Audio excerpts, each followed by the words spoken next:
Over time, I have discovered some changes on synthetic indices when it comes to market structure and liquidity. Though the changes is very little, but it has a very huge significance when it comes to the movement of the market. Follow me through to the end of this video, and I'm going to show you some of the things I noticed on the market structure and liquidity on the synthetic market. Hey guys, this is Synthetic Goddess. Welcome back to this YouTube channel. If you're new to this channel, don't forget to hit the subscribe button and turn on the notification bell to get notified whenever I drop any video. So let's get started. I'm going to be explaining market structure in combination with liquidity and some of the differences that I have seen that Deriv has made. Okay. So follow me through. Let's get started. This is volatility 25 index, the 24 hours time frame. If you're new to synthetic indices, you can do well to check the description box to get a link for you to make registration. This particular market is going to allow you to trade 24 hours in 7 days. There are a lot of benefits of trading the synthetic market, so you can do well to get registered and start trading. So let's get straight into the business of the day. As you can see on this trading view, we did not load back in time, and the limitation is on the 24 hours time frame. We do not have our weekly time frame, and we do not have the monthly time frame. So we're going to make do with what we have right now, and we're going to make do with the current pricing of the market. So let's get started.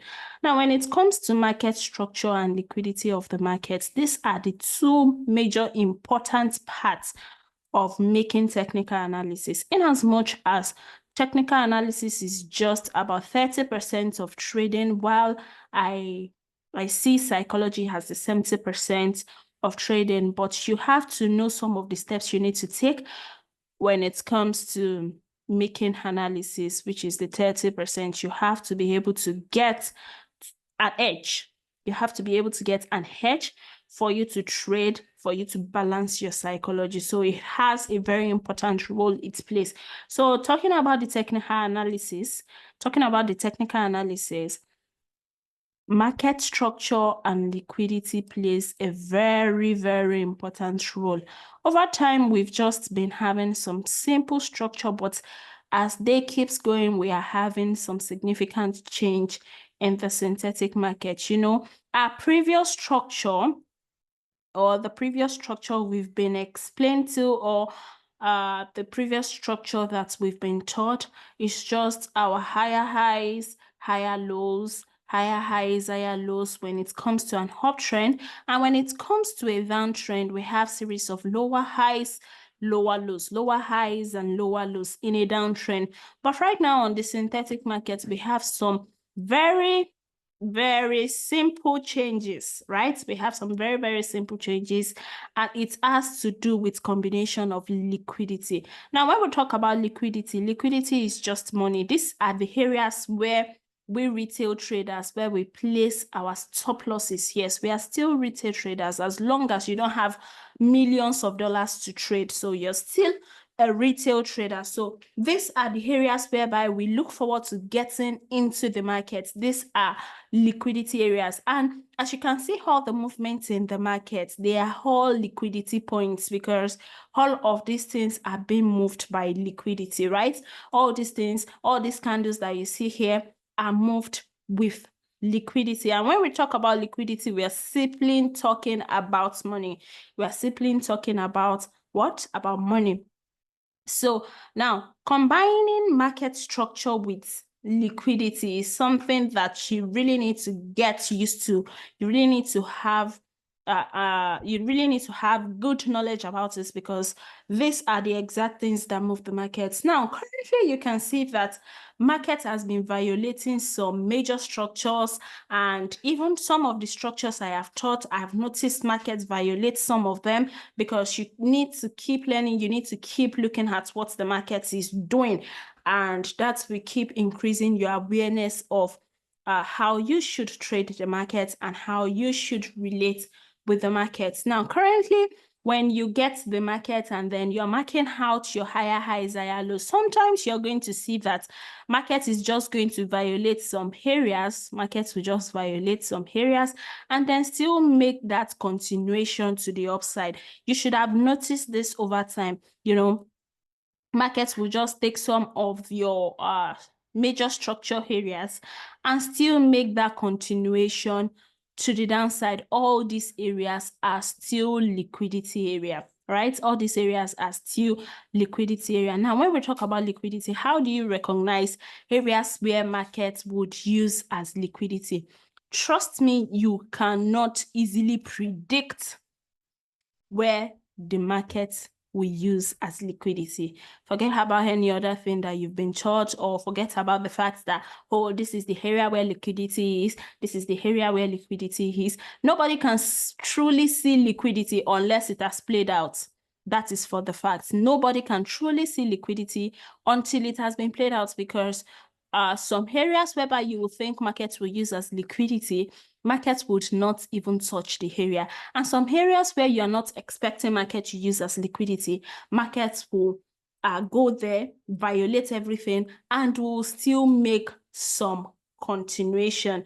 This is to bring to your awareness that the market can change at any time, and you need to always bring yourself to a good awareness state that market can do whatever it's like. So you cannot just easily predict. You cannot just be so certain. You can't be so certain about whatever you want to do or whatever analysis you're trying to make. And that was why in the beginning of this video, I said your psychology is 70% of whatever you are doing in the market. Now, let's take, for instance, this area.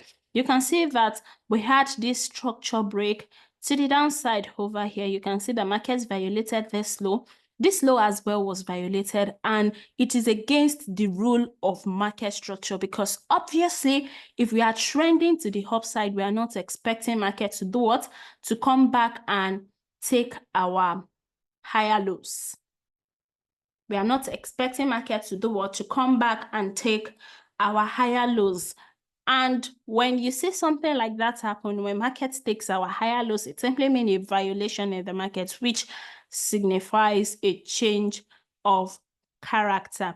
It simply means a change of character. Follow me carefully, and I'm going to tell you how to avoid some of these traps when it comes to market structure and liquidity. Now, you can see that we had this low broken to the downside, which means a violation of our normal structure, a violation of our normal structure. You can see the structure was to the upside, but eventually we had this low violated, which is a violation of our normal buy structure, our normal uptrend. So when we have a low broken, it simply means market has violated our normal movements. Now, when this low was broken, you can see that we started moving to the upside. Definitely what you want to do, or what you want to look out for, is just for a sell continuation. Since we have a violation of the low, you want to look for a sell continuation for the next low to be taken. But instead, what did the market do? It has started moving to the upside, right? It has started making some major moves to the upside, of which this high is not so much safe. Let's put it that way. In as much as markets might eventually not break this high, of which we cannot say what the market will do, but this high is currently not safe based on this impulse to the upside. Now, see what we have around this area. You can see that we had a break of structure to the upside. We had this high broken. Like I said, some of the things I have taught before, or some of the things I have taught also, market has been violating some of them because there has been some little changes in the market. Now let's get to 4 hours time frame, and I'm going to show you some of these things the market has been doing over time. And I'm very sure you might have noticed that also. And when you notice some of these things, all you just need to do is to get to your secret place and look at what study what market is currently doing, right? Study what market is currently doing. You have to get to study it Whatever you are using might not work for so long. Markets might start violating it and all of that. And always remember that the market is always right. Basically, when we had this structure to the upside, we were not supposed to come back and break this low if the market is going to continue to the upside. You should know that. And the reason I said we were not supposed to come back to break this low is because you can see that we had liquidity creation at the top here. After the market broke structure to the upside, we had series of liquidity being dropped above this. So even if market is going to make that by continuation, you can see that this area was untested. This particular area was what was untested, which is our order block, or you can call it a sponsored candle. Now, since market did not test this area, we are expecting that markets would eventually use this area for a buy continuation, even if it is going to buy.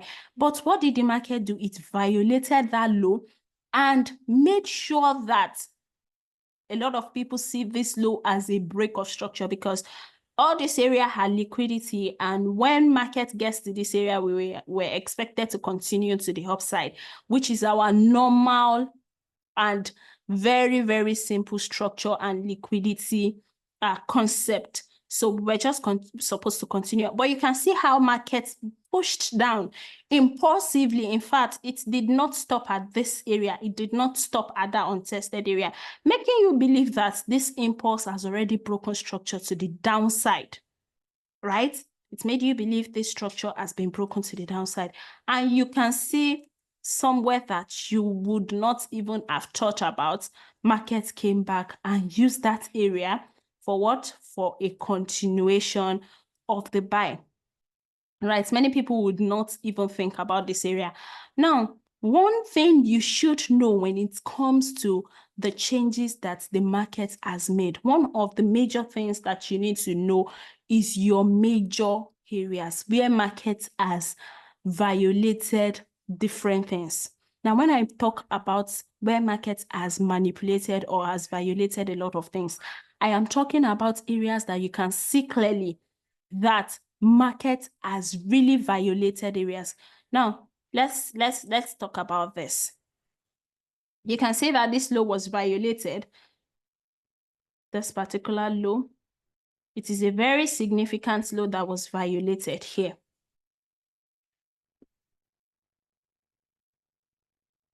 This low was violated. This low was violated by this impulse to the downside. One of the characteristics for markets using this area, of which I have discovered lately, is that as this low was violated, there was an impulse and we did not return back to fill the fair value gap. We'll still use some of the things we were using before, but you have to be more careful than what you used to be. And that is what makes you a trader. You can't just get a particular structure, or you can't just get a particular hedge and then feel you don't need to learn again. You need to constantly renew your learning. You need to constantly renew your mind, right? So you can see that this area, this is a fair value gap area of which many traders would not expect market to come back to react to, based on the fact that all of these places were what? Were liquidity drop. Of course, they were liquidity drop, and some would even classify it as a trend line liquidity, because market truly dropped some liquidity here. And also this place was untested, but for a fact, market came back to the zone. Now, one of the major things you should always take note of when you are analyzing the market and then you are marking out your structure and you are marking out your liquidity is that look for areas of manipulation, even below your untested PO highs, right? Even below your untested PO highs, look for areas of manipulation. This area is an area of manipulation.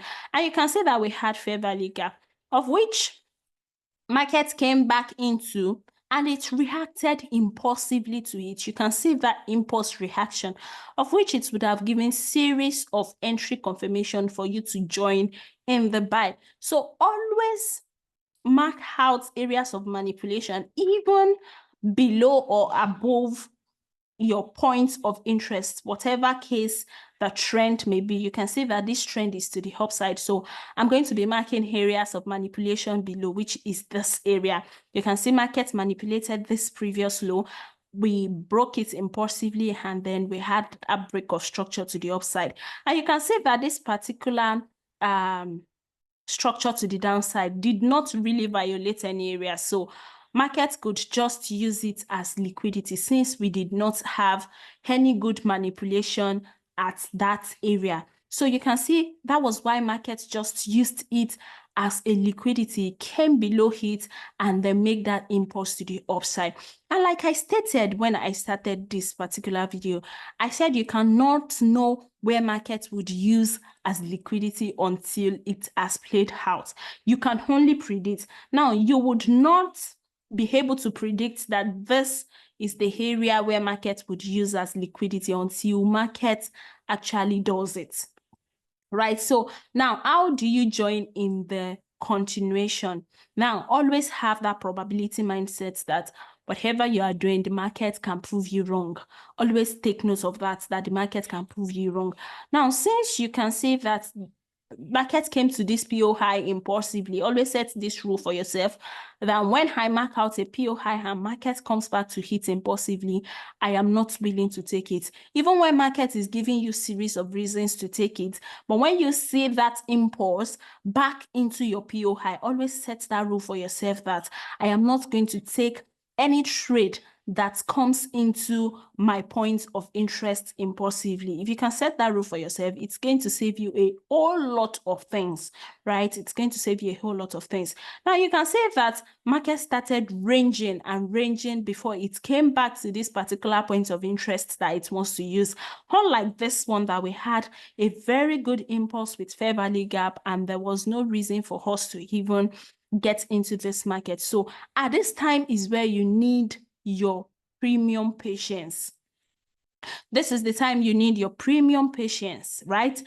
You need your premium patience to work for you at this time. When market comes impulsively, always wait for entry confirmation. Then another thing you should take note of the little changes that the market has made. Whenever you see a PO high, this is one of top secrets that you might not have heard anywhere. Now, whenever you see a particular PO high that you are marking out, and market has not done any manipulation on that time frame, always check the next higher time frame to see what that particular PO high is on the higher time frame, because sometimes that PO high you are marking out might just be a week on the higher time frame, and most often a week would not hold a trade. It will not hold a long-term trade. So let's take, for instance, this is 4 hours time frame, and I am marking out this area for my PO high. I'll just go to my 24 hours time frame to see what that PO high looks like on the higher time frame.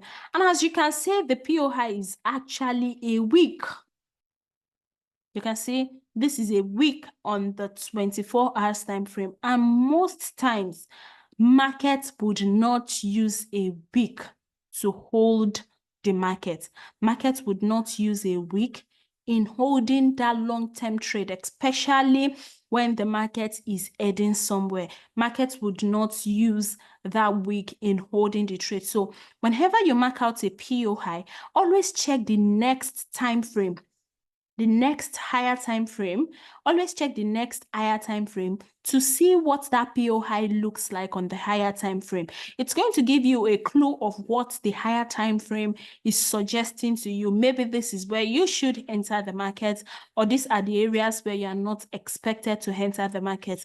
And when you see a week on the higher time frame at the PO high you mark out, it is a sign for you to first relax. You need to first relax and wait for the market to do what?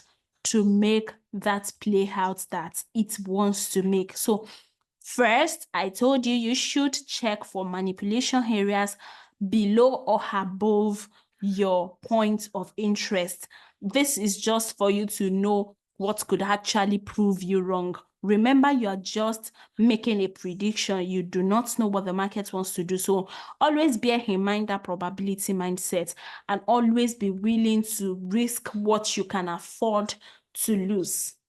Be willing to risk what you can afford to lose. Don't risk what can take out your account in just one trade, right? So always be willing to risk what you can afford to lose. Then the second thing, always check for your PO high on the next higher time frame. So let's take, for instance, on the 1 hour time frame, you mark out a particular PO high. You can just check on the 4 hours time frame to confirm if that PO high is not a wick. It is not a representation of wick on the higher time frame. This is just you checking to be sure on different time frame and seeing what could possibly prove you wrong. And when you do all of this, you will notice that you are going to get better when it comes to making your analysis neat and clean. You will get better at being patient. You will get better at seeing what the market wants to do, and you will get better at seeing your PO high give you an entry confirmation before you say you want to jump into the market. If you can try all of this in 21 days, you will see a total change. You will see a total change in your approach to the market. This is going to be all for now, guys. I'm going to make more videos for you to keep learning. Keep living in the atmosphere of profits. Have an amazing trading day.